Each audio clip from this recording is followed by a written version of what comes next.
السلام علیکم دوستوں، آج ہم پاکستان کی سرمایہ کاری کی فضا کے حوالے سے کچھ گفتگو کریں گے، اور اس کے لیے ہم نے دعوت دی ہے ہارون شریف صاحب کو۔ پہلے بھی ان کے ساتھ بات چیت کرتے رہے ہیں، تو ہارون صاحب welcome to the show.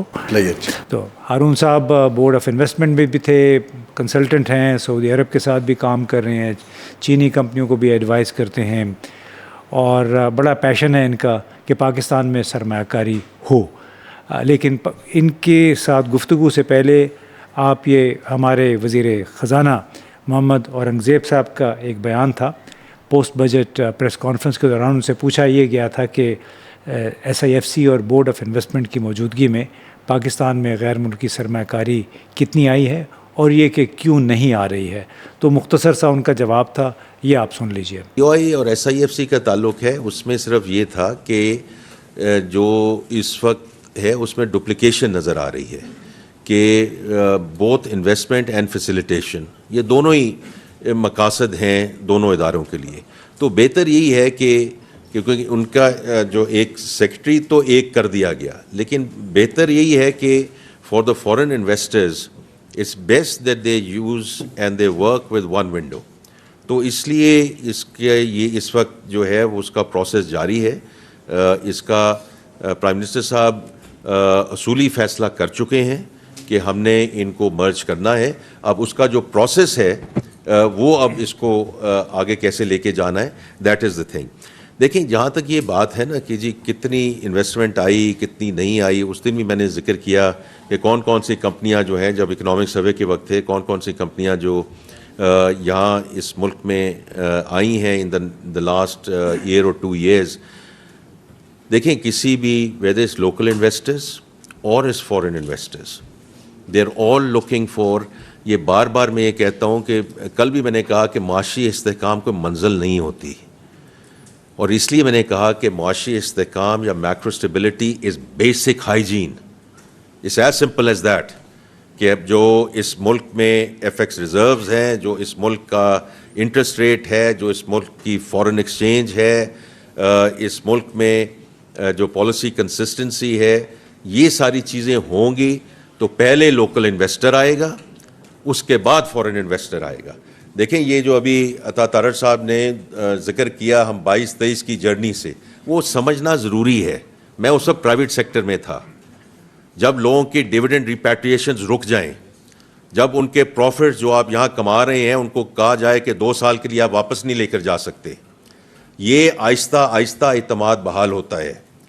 Because it's literally a year back that we cleared the entire backlog, جو ڈیویڈنڈز رکے ہوئے تھے، جو پروفٹ ریپیٹریشنز رکی ہوئی تھے۔ یہ بیسک ہائیجین ہے کہ کوئی بھی انویسٹر آتا ہے یا آتی ہے، وہ کہتے ہیں کہ میں کیپٹل لا رہا ہوں، مجھے اس کیپٹل کو واپس لے جانا ہے، یا آج کل بھی کچھ یہ خبریں آتی رہتی ہیں کہ جی اتنے پروفٹس جو ہے وہ ریپیٹریٹ ہو گئے۔ وہ بھائی ان کے پروفٹس ہیں، یہ ان کی کنڈیشنز ہیں، جب ان کے پروفٹس بنیں گے تو آف کورس ہم ان کو ریپیٹریشن کی اجازت دیں گے۔ تو ہارون صاحب، آپ نے ہمارے محترم وزیر خزانہ محمد اورنگزیب صاحب کی یہ بات سنی کہ پہلے لوکل انویسٹر آئے گا، پھر فورن انویسٹر آئے گا، سرخ فیتے کی شاید انہوں نے بات کی، تو 4 سال سے تو یہ خود حکومت میں ہے، تو سرخ فیتہ کٹ کیوں نہیں رہا؟ جی امتیاز صاحب، اس میں سمہاؤ ان کی بات درست بھی ہے پارٹلی، لیکن یہ ایک بڑا سمپلسٹک ویو ہوتا ہے دنیا میں کہ جب سٹیبلائزیشن آئے گی تو خود بخود پھر لوکل انویسٹر آنا شروع ہو جائے گا۔ میں نے کچھ 17-18 ملکوں کے سٹیبلائزیشن پروگرام کے اندر کسی نہ کسی حیثیت میں کام کیا۔ یہ جب آپ سٹیبلائزیشن کا مطلب یہ ہے جو آئی ایم ایف کے ساتھ میکرو اکنامک سٹیبلائزیشن کی وہ بات کر رہے ہیں، اور سو اس کے اندر اس طرح ہے کہ انویسٹمنٹ کا اس سے کم لنک ہوتا ہے، وہ ضروری ہے لیکن وہ انویسٹر کو کمپلیٹ سیٹسفیکشن یا اٹریکشن نہیں دیتی، ٹھیک ہے۔ انویسٹر کے لیے اس وقت جو ہے پاکستان جیسے ملک کے لیے کمپٹیشن بہت بڑھ گیا۔ جن ممالک کے ہم پیچھے بھاگتے تھے کہ ہمارے میں سرمایہ کاری کرو، اس وقت وہ خود نیٹ سرمایہ کاری کو پروموٹ کر رہے ہیں اپنے ملک کے لیے۔ اینڈ 2 کا نام میں یہاں لیتا جاتا ہوں،